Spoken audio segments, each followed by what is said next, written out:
డీలిమిటేషన్పై కేంద్రం సరికొత్త ఎత్తుగడ, పార్లమెంట్ ప్రత్యేక సమావేశాల్లో బిల్లు తెచ్చే యోచన.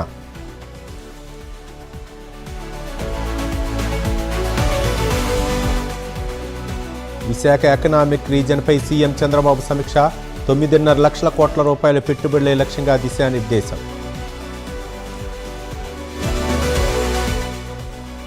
విశాఖలో మరో ప్రతిష్టాత్మక క్రీడా ప్రాజెక్టుకు శ్రీకారం, సెంటర్ ఫర్ ఎక్సలెన్స్ ను ప్రారంభించిన మంత్రి లోకేష్.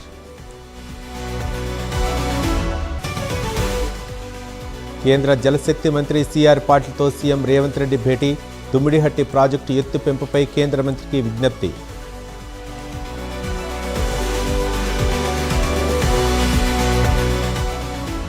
అమరావతిలో మంత్రుల పర్యటన, రాజధాని నిర్మాణ పనులను పరిశీలించిన నారాయణ బృందం.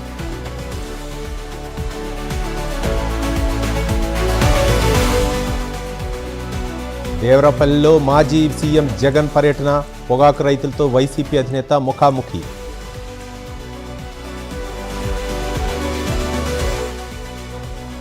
గుజరాత్ నుంచి నూజివీడుకు షేక్ మహమ్మద్ బషీర్ తరలింపు, నూజివీడు ప్రభుత్వ ఆసుపత్రిలో మెడికల్ పరీక్షలు.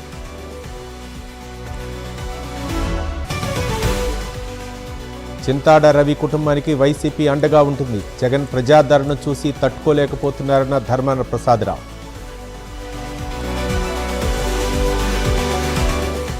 కామారెడ్డి జిల్లాలో భారీ వర్షాలు, అలుగుపారుతున్న కోనసముద్రం చెరువు.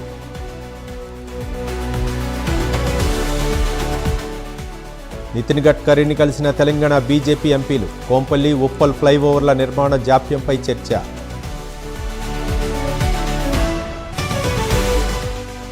సీఎం విజయ్ తొలి బడ్జెట్లో విద్యారంగానికి పెద్దపేట, పాఠశాల విద్యకే 44,527 కోట్ల రూపాయలు కేటాయింపు.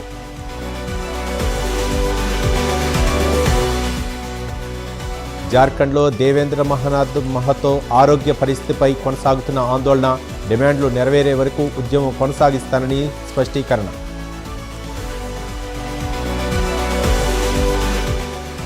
ప్రధాని వీడియో తొలగింపై జోకర్బర్గ్కు 3 రోజుల గడువు, క్షమాపణ చెప్పి బాధ్యులపై చర్యలు తీసుకోవాలన్న కేంద్రం.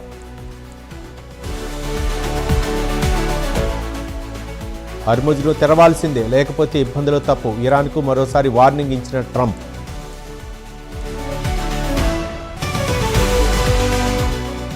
మరోసారి వేడెక్కిన ఉక్రెయిన్ రష్యా వార్, మనుషుల్ని వేటాడి చంపుతున్న డ్రోన్లు.